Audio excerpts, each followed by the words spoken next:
Bar exam studiers, pay attention. You will not memorize everything, and that's okay. You just need to learn enough to pass. You are going to have to make calculated decisions over the next few weeks about which subjects you want to focus on the most. And you will use the data from your practice sets, the resources from the prep courses, and your gut to make those decisions. I'm a first-generation law graduate who passed the California bar exam on her first try. I was a terrible test taker, got into a terrible car accident the week of the bar exam, and my computer crashed during the essay portion of the bar exam. But I still passed, and you will too.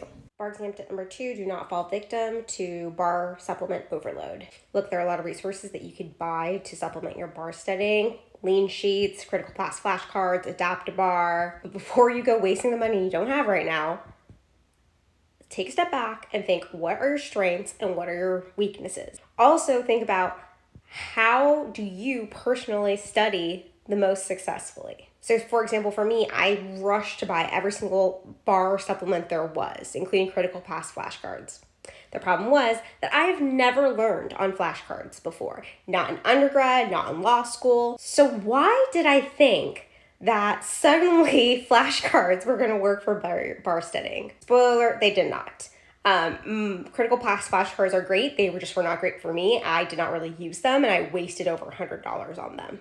Whereas my actual greatest weakness was the MBE, because I'm terrible at standardized tests, and I used Adapt-A-Bar. Adapt-A-Bar was single-handedly the most important supplement that I had for the bar exam. But that was for me and to address one of my weaknesses. That might not be the same thing for you. So I'm happy to recommend different bar supplements. If that's something you're interested in, let me know in the comments. But before you go out and buy them, please take a step back to think about whether or not this is actually something that you need and whether it's actually worth your money. Tip number 3 to passing the bar exam, do not waste time on the lectures.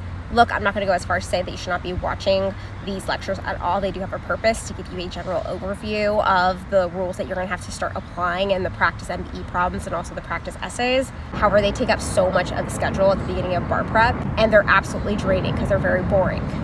A couple things you can do if you still want to watch these lectures is, one, you can speed up the lectures. I highly recommend doing this. I did not watch a single video at normal speed. At the lowest I think I ever watched a video was at 1.5, and that was usually pretty good.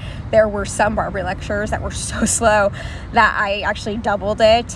This is great because, one, I actually paid attention a lot more, because when someone goes slow, my ADHD kicks in and I completely zone out. But the second is that if you're playing it faster, it will literally take up less time to go through those lectures. Another thing that you want to do if you're going to be watching these lectures is that you want to actively engage with the materials during the lectures. You want to either be writing out notes actively, even if you have an outline. You might want to make charts during a portion of the lecture where charts might be helpful to have to compare legal concept. Pretty much my main point is, I don't want you to wake up in the morning at 9 a.m., get your coffee, and just watch lectures aimlessly for 4 to 6 hours a day for the first 4 weeks of your bar prep. That is not a good use of your time. Your time is much better spent doing practice problems, practice MBEs, practice essays, learning how to apply the rules. Memorization can only get you so far. I want you to memorize how those rules are being applied in the actual bar exam, whether it is how they're presenting themselves in an essay or how the MBE examiners are trying to trick you during multiple choice problems. You only get that with practice. My next tip for studying for the bar exam is to start practicing from day one. A lot of times when I talk to my mentees, they want to delay practicing multiple choice and essay questions because they think that they're not ready and comfortable with the substantive material. This is an absolute mistake. I've said this before, it's not just about memorizing the rules, it's about memorizing the context in which they come up on the exam. You only get that through the practice question. The context you get from practicing is important. It is going to be easier for you to memorize if you have like a story or context behind the rules, because that's going to help your recall memory in the future. Some of my mentees like having a practice outline with the essays. This can be okay, especially at the beginning, but I do want you to take a couple of minutes to sit with the problem and try to figure out what you can recall from your memory alone. You're going to feel nervous. You're going to feel like you don't know anything. That's okay. You need to practice that feeling, because you're going to feel that during the bar exam no matter how much you study. And this exam is not just about learning things substantively, it's about mentally preparing your brain for the bar exam. And you need to be prepared with that feeling of not knowing. When you're prepared with that feeling of not knowing, you're going to be mentally ready for the exam. You're going to learn how to push through that, and you're going to force yourself to figure it out and pull information from the depths of your brain. Okay, my next step is to prioritize the MBE subjects. I listed them here. In a lot of states, the MBE portion of the exam is worth up to 50% of your test score. On top of that, at least some of the essays that you're gonna have in the essay portion of the exam are gonna be from MBE topics. That means that you are preparing yourself for more than half of that test by just focusing on those MBE subjects. That's why a lot of bar prep companies put these topics at the very beginning of their program. So this isn't really an issue if you're already taking BarBri or Themis, but if you're trying to self-study, make sure that you're prioritizing these topics at the beginning of your bar studying. Of course, as I said before, the best type of bar studying is by doing actual practice problems, and doing practice MBEs every single day is an essential part of your bar studying. My next step is to learn skills to turn your anxiety into positive adrenaline. What do I mean by this? First of all, I want you to accept the fact that even the strongest prepared person feels a little bit of anxiety on bar exam day, and that's okay. Anxiety can be a good thing. Anxiety can be manipulated into positive adrenaline that allows us to operate in a hyper-focused state. When we're anxious, we can go into fight or flight mode. Because it's the bar exam, we've paid a ton of money, we've spent the last couple of weeks studying for it, it's unlikely we're gonna go into flight mode. So it's gonna be fight. So how do we fight the most effectively? Sometimes when we go into fight mode, we revert back to our instincts because we don't have 100% grasp of our cognitive thought. So we revert back to our instincts based off the tools that we have developed in order to overcome that particular obstacle in front of us, which is why our next 9.5 weeks should be thinking about what these possible obstacles are and developing strategies in order to overcome them. Look, at the most basic level, that means learning the substantive material. But really, that's only step one. It's about narrowing what specific substantive material you're supposed to learn. It's about not only practicing the MBEs, but making sure you're starting to practice them at one point under time conditions, that you know in your mind how much time you're allowed to allocate to every single MBE problem. And that you've developed a strategy for how you're going to handle a situation where you spend more time than you were supposed to on an MBE problem. For me, this meant that towards the end of my bar prep, I gave myself less time to respond to each MBE question. So if you only have 1 minute, 29 seconds to answer every single MBE problem, I told myself I'd answer every MBE problem in 60 seconds. Ironically, when I did this, I actually learned that by going with my first response, my gut response, I actually was getting higher scores on the MBE than when I just sat with a problem, overthink it, and then changed my answer in the end. But the point is that I was preparing myself to be able to answer every single MBE problem within 1 minute. If for some reason I lost track of time in the middle of the test, I would be able to collect myself, calm down, and just keep going with the exam, knowing that I was perfectly able to still finish that section of the MBE. Same with the essays. I made myself uncomfortable with the essays. I took practice essays, and even if I didn't write out the whole thing, I at least did practice skeleton outlines of the essays. I forced myself to write out the rules as if I was taking the exam and I did not have an outline in front of me. It is incredible what your mind can do when you're forced to just learn it and figure it out and just put the information out there. Same thing with the essays. I started shaving off the time I was allocating for my practice essays in like 5-minute increments leading up to the test, where I got it down to like 45 minutes. I started noticing a trend. For professional responsibility questions, I could almost always finish those in an adequate way within 45 minutes. Whereas there were other subjects that coming up with what I thought was a passing essay took a little bit longer than 60. And then on exam day, my computer crashed. Despite the fact that my computer crashed during one of the most important tests of my life, I actually did not panic. I was mentally prepared for what I was going to do if my computer crashed. I knew that if my computer crashed, I just raised my hand, someone would give me a blue book, and I would just keep going. And that's what I did. I didn't panic because I actually had intentionally strategized to put the professional responsibility question as the last question I was handling for the exam. Because I knew that if for some reason I was in a time crunch, it was okay, because if I got to it within 45 minutes, I would be fine.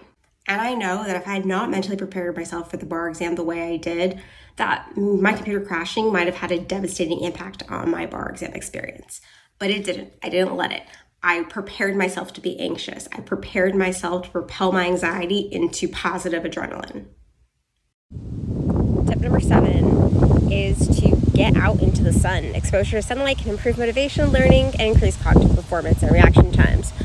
Also, it just feels really good to take a break, especially on a weekend like today, like a on a beautiful day like today, you don't want to feel like you are just missing out on a bunch of opportunities just because you're studying for the bar exam. It's going to leave you down. So just take some time to yourself. Go walk your dog, or in the case of me, just, kind of lay down with your dog, and enjoy a couple of minutes to yourself. Your bar performance will benefit from it. I did BarBri, and no, I did not follow their study schedule to the T, especially their recommendations for practice essays and questions.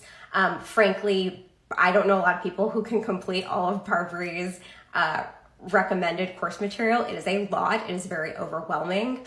So what I did do is I followed kind of their recommended order of subjects and how to attack them. And I would always do at least the first 2 or 3 practice sets of MBE questions for each of the subjects, because I did want to, when I was looking at it, it seemed like BarBri was front loading commonly addressed issues when they were doing their practice MBEs. So I thought those were really productive, but the reason they give you so many additional sets of potential practice is so you have those in case you need to work on them. For me, what I did was once week 3 came around, I got AdaptAbar. And AdaptAbar was life-changing in terms of my MBE studying. What I liked about AdaptAbar, and by the way, they're not paying me anything. I don't have a referral code. Literally, this is just what I did. What I liked about AdaptAbar is that they have an algorithm that just shoots questions at you. You say what subjects you want, or you can just have any of the MBE subjects, and it records your answers and it figures out what you're getting right and what you're getting wrong, and then it will just keep sending you questions based on what the algorithm thinks you still need to work on. And it just took a lot of the stress out of figuring out, should I focus more on contracts MBEs today, or should I focus more on property MBEs today? They just figured it out for me, and you're able to just say, look, I want to practice 15 MBE questions in this set, and then you just go. I also thought the explanations from AdaptAbar of why you got something right or wrong, or why B was right and C was wrong, I thought those were really well done. I thought they made it so every time I read those, I was relearning the rule, and I just think it's a really good program. And yes, it is more money. I fortunately was able to afford it. But if you're not, I don't think it's detrimental. There are other resources for the MBE, and the BarBri resources are good. You just have to really think to yourself, do I really need to do additional contract sets today, or is doing torts today a more productive use of my time? And you just have to just watch yourself and be critical about what you still need to be working on. Next piece of advice is to train yourself for peak morning performance. If you're not a morning person, don't worry, you still have weeks to train your body.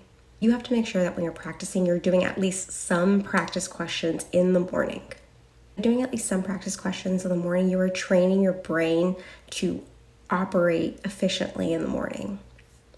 I know it sounds crazy, but your body is going to feel less anxiety by the time you get to bar exam, because you're going to be so accustomed to waking up, doing your morning routine, sitting down, and answering questions in an efficient manner. Changing habits can take weeks to successfully do, which is why I want you to start this right now. Even if it's just a couple of practice questions, maybe you're not going to do a complete set, but just a quick set of 10 MBE problems, or reading through one essay and issue spotting, but not, writing the whole thing down. The point is, I want you to practice operating at your best in the morning. I'm not going to lie, when I saw this comment, it triggered me a little bit. This is exactly how I felt going into the bar exam. And the best advice that I was given by somebody, my therapist at the time actually, was that you have to flip any sort of negative self-talk, and you write it down, and then you post it somewhere where you can see it every day, or maybe you write it in a journal and then read that journal every single day, because you have to get your mind in the mentality that this is not about you. You are not the problem. The test is the problem. So I actually went to my old email because I saved it, and I want to read to you what I would tell myself every single day leading up to the test. I'm here because I refuse to let anything hold me back up to this point. I'm not the problem. The test is the problem. but I'm about to be a lawyer. I've been trained to handle problems. I'm about to get paid to handle problems. No one is better prepared to handle problems. I've been breaking through roadblocks my whole life. I didn't have money, made some. Bombed the SAT, that didn't keep me from a degree. LSAT didn't work well, whatever, I'm a JD now. This test is just one more layer of systemic oppression that I need to punch in the face. So let me get this over with so I can live the life I deserve and the life I've worked my ass off for.